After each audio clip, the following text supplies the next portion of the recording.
جینوں آخر جی ہوندی ہے، ہور محبت کی ہوندی ہے۔ جانے کیا واقعہ ہے ہونے کو، جانے کیا واقعہ ہے ہونے کو، جی بہت چاہتا ہے رونے کو۔ ادب اور زندگی کا آپس میں کیا تعلق ہے؟ ادب کس طرح سے زندگی کی عکاسی کرتا ہے؟ جب ہم ادب کی تعریف کرتے ہیں، ادب سے مراد لٹریچر، چاہے وہ پنجابی لٹریچر ہو، انگریزی لٹریچر ہو، یا فرینچ اور کانٹیننٹل لٹریچر ہو۔ ہم جب امریکن یا کسی بھی ادب کی جب ہم بات کرتے ہیں تو ادب کا زندگی سے رشتہ کیا ہوتا ہے؟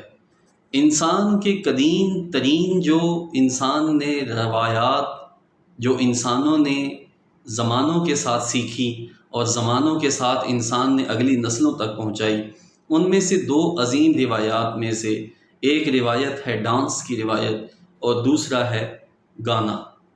انسانی تہذیب و تمدن کے یہ قدیم ترین رواج، یہ قدیم ترین رسوم آپ کو ہر قبیلہ، ہر بر اعظم اور ہر خطے میں ملے گی۔ انسان اپنے جذبات اور احساسات کا اظہار ان دو بڑے طریقوں سے کرتا ہے۔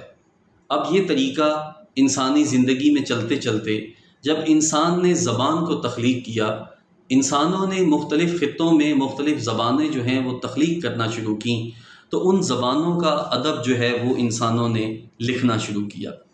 اب ادب اور زندگی کا، ادب اور سماج کا، اور ادب اور کسی بھی قبیلے کی روایات کا آپس میں کیا تعلق ہوتا ہے؟ ہم دیکھتے ہیں کہ ادب جو ہے وہ زندگی کا عکس ہے۔ Literature is the reflection of life. ادب کا زندگی سے رشتہ ہے کیا؟ ارسطو یہ لکھتا ہے کہ آل دا برانچز آف نالج، چاہے وہ فزکس ہو، کیمسٹری ہو، بایولوجی ہو، جیولوجی ہو، باٹنی ہو، میڈیسن ہو، یہ تمام برانچز آف نالج اور برانچز آف انفارمیشن، وہ تمام کی تمام انسانی زندگی کا اس کرۂ ارض پر جو 4.5 بلین ایئر سے ظہور ہوا ہے، اس ظہور کو ایکسپلین کر رہی ہے۔ یعنی کہ ہم فزکس کو دیکھیں، ہم بایولوجی کو دیکھیں، اگر فزکس ہمیں نیچر آف لاز، نیچر کے جو لاز ہیں وہ ہمیں بتاتی ہے، چاہے وہ نیوٹنز کے نیو لاز آف موشن ہو، آئنسٹائنز تھیوری آف ریلیٹیوٹی ہو، یا پھر ادب کے باقی فزکس کے جو ہیں وہ باقی قوانین جو ہیں، وہ ہمیں اس کائنات کے اندر تمام موجود نیچرل آبجیکٹس وہ کس طریقے سے حرکت میں ہیں، کس طریقے سے چل رہے ہیں، وہ ہمیں پتہ چلتا ہے۔ بیالوجی، میڈیسن ہمیں سیل سے لے کر ٹیشوز سے لے کر آرگنز اور ان کے اندر موجود کمپلیکیشنز، وہ سب کی سب جو ہے وہ ہمیں باٹنی، زوالوجی، وہ چاہے وہ زائلم اور فلوئم ہو درختوں کے اندر، یا انسانی وجود کا جو ڈھانچہ ہے اس ڈھانچے کے اندر موجود بیماریاں، اس کے اندر موجود ڈفرینٹ سسٹمز جو انسان کے اندر کام کر رہے ہیں، وہ ہمیں یا تو باٹنی بتائے گی، زوالوجی بتائے گی، یا پھر میڈیسن بتائے گی، یا پھر کوئی ڈاکٹر ہمیں یہ بتائے گا کہ بھئی تو ہم جب اس نتیجے پہ پہنچتے ہیں، ہم کیمسٹری کو دیکھتے ہیں، کیمسٹری ہمیں کیا بتاتی ہے؟ کیمسٹری آپ کو کیمیکل کمپوزیشن بتائے گی، وہ آپ کو یہ بتائے گی کہ پانی کیسے بنتا ہے، ہائیڈروجن اور آکسیجن کے ملاپ سے جو پانی بنتا ہے، تو وہ پانی جو ہے وہ کس طریقے سے فنکشن کرتا ہے، different ingredients in the nature وہ کس طریقے سے کام کر رہے ہیں۔ یعنی کہ آل دا برانچز آف نالج، ہم یہ جب مختصراً اس بات کو سمجھتے ہیں کہ تمام برانچز آف نالج ہمیں اس کائنات کے بارے میں بتا رہی ہیں کہ واٹ از لائف، کہ زندگی ہے کیا۔ لیکن ادب ان باقی برانچز آف نالج سے اس طرح سے مختلف ہے کہ ادب ہمیں بتاتا ہے کہ زندگی کو کیسے گزارا جائے، what is life and how life ought to be. یہ دو مختصر جملے جو ہیں یہ آپ کو بنیادی فرق محسوس کروائیں گے، چاہے وہ سائنس ہو، چاہے وہ فلسفہ ہو، اور پھر ادب ہو۔ تو ہم یہ بات سمجھیں گے کہ ادب اور سائنس کے درمیان جو بنیادی فرق ہے وہ یہی ہے کہ science tells us what life is and literature tells us how life ought to be, کہ عمر اس سوچ میں ساری جائے، عمر اس سوچ میں ساری جائے، زندگی کیسے گزاری جائے، زندگی تیرے تعاقب میں ہم لوگ اتنا چلتے ہیں کہ مر جاتے ہیں۔ یہ ہے ادب کا مسئلہ۔ ادب کا مسئلہ بنیادی طور پر سماج کی تشکیل ہے۔ ادب کا بنیادی مسئلہ یہ ہے کہ سماج کے اندر رویے کس طرح سے پنپتے ہیں، اچھے رویوں کو کس طرح سے آگے بڑھایا جائے اور برے رویوں سے لوگوں کو کیسے روکا جائے۔ یہاں پہ انسان سے لے کے سماج تک جو بھی تخلیق یا تخلیقی صلاحیتیں ہوتی ہیں وہ ادب کے ذریعے ان کا اظہار ہوتا ہے۔ ادب کے مختلف ژانراز ہیں، چاہے وہ آپ ڈرامہ ہو، پوئٹری ہو، ناول ہو، فکشن ہو، آپ اس میں کسی بھی انداز میں جب چلے جائیں گے تو آپ کو انسانی سماج اور انسانی دماغ کا جو تعلق ہے اور اس کی جو سرگرمی ہے اور اس کی جو ترقی ہے اس کے پیچھے آپ کو ادب ہی نظر آئے گا۔ ادب ہی انسان کی ڈھارس بندھاتا ہے۔ مشکل وقت میں جب ہم یہ دیکھتے ہیں کہ دل نا امید تو نہیں، ناکام ہی تو ہے، دل نا امید تو نہیں، ناکام ہی تو ہے، لمبی ہے غم کی شام مگر شام ہی تو ہے۔ ادب زندگی کے بارے میں ہمیں آگاہی دیتا ہے۔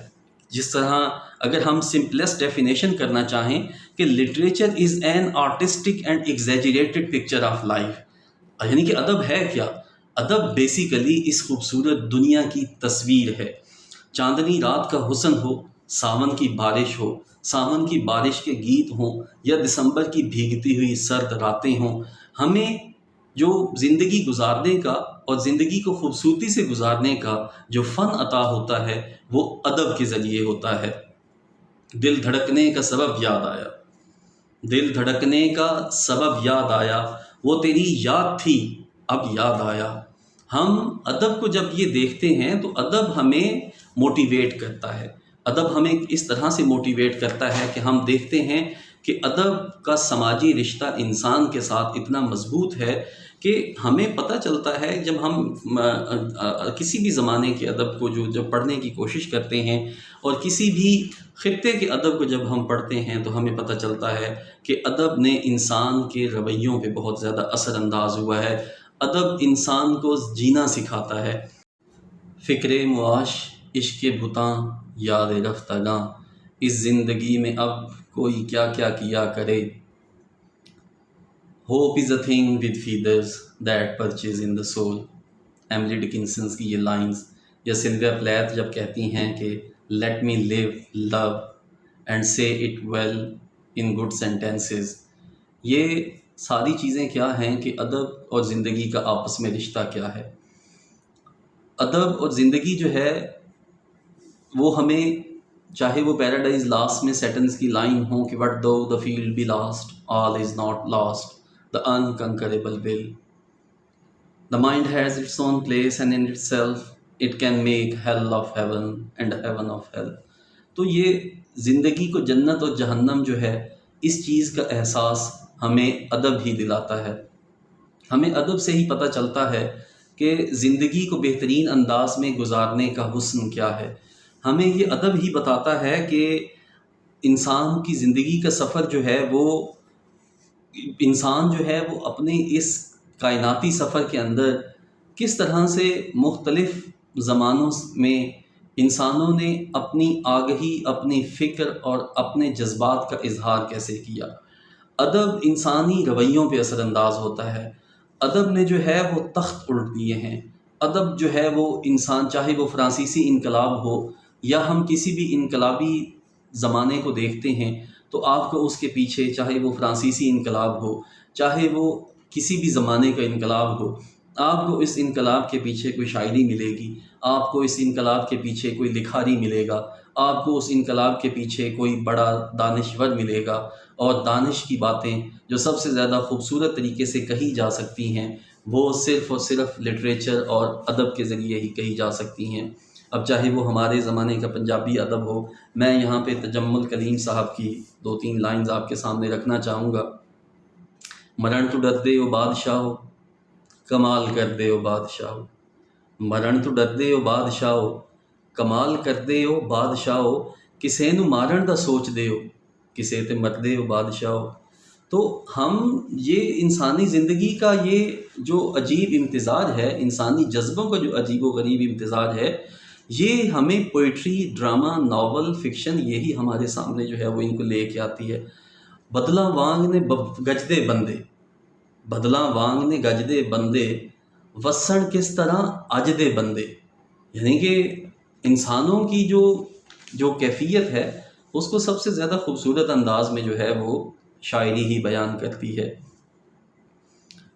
جیسے ہم جب دیکھتے ہیں کہ خیال جس کا تھا مجھے خیال میں ملا مجھے، خیال جس کا تھا مجھے خیال میں ملا مجھے، سوال کا جواب بھی سوال میں ملا مجھے۔ وہ دل کے ہمارے بدر منیر صاحب کیا خوبصورت انداز میں کہتے ہیں، وہ دل کی باتیں زمانے بھر کو نہ یوں سناتا مجھے بتاتا، وہ ایک دفعہ تو میری محبت کو آزماتا مجھے بتاتا۔ زمانے والوں کو کیا پڑی ہے سنیں جو حال دل شکستہ، مگر میری تو یہ آرزو تھی مجھے سناتا مجھے بتاتا۔ زمانے والوں سے جانے کیا کیا وہ مجھ کو باور کرا رہا ہے، کسی بہانے انا کی دیوار کو گراتا مجھے بتاتا۔ تو ہم دیکھتے ہیں کہ چاہے وہ ادب کا رشتہ محبوب سے ہو، چاہے وہ ادب کا رشتہ تخت و تاج سے ہو، چاہے وہ ادب کا رشتہ جو ہے وہ انسانی رویوں سے ہو، ہمیں انسانی رویوں کی بہترین تفسیر جو ہے وہ بھی ادب دیتا ہے۔ ہمیں انسانی سوسائٹی کے بدلنے کی جو بہترین انداز میں داستان ہے وہ بھی ہمیں ادب ہی سناتا ہے۔ ہمیں انسان کے جذبات، احساسات، محبت، رنج و غم، الم، دکھ، درد، وہ سب کے سب جو ہے ان کے بہترین انداز میں کہنے کا فن جو ہے وہ صرف ادب کے پاس ہے۔ تو ہم آج جس موضوع پہ گفتگو کر رہے ہیں اور آج جس موضوع کو سمجھنے کی کوشش کر رہے ہیں وہ یہ ہے کہ ادب انسانی زندگی اور انسانی سماج کے ساتھ کس طریقے سے پیش آتا ہے۔ ایک حسن بے مثال نے اچھا نہیں کیا، ایک حسن بے مثال نے اچھا نہیں کیا، ایک پیکر جمال نے اچھا نہیں کیا۔ ہم خانہ بدوش لوگوں کو جاں کی اما نہ دی، خانہ بدوش لوگوں کو جاں کی اما نہ دی، اس شہر بے مثال نے اچھا نہیں کیا۔ ہم زندگی کی تلخیوں سے لڑ رہے تھے آج، آ کر تیرے خیال نے اچھا نہیں کیا۔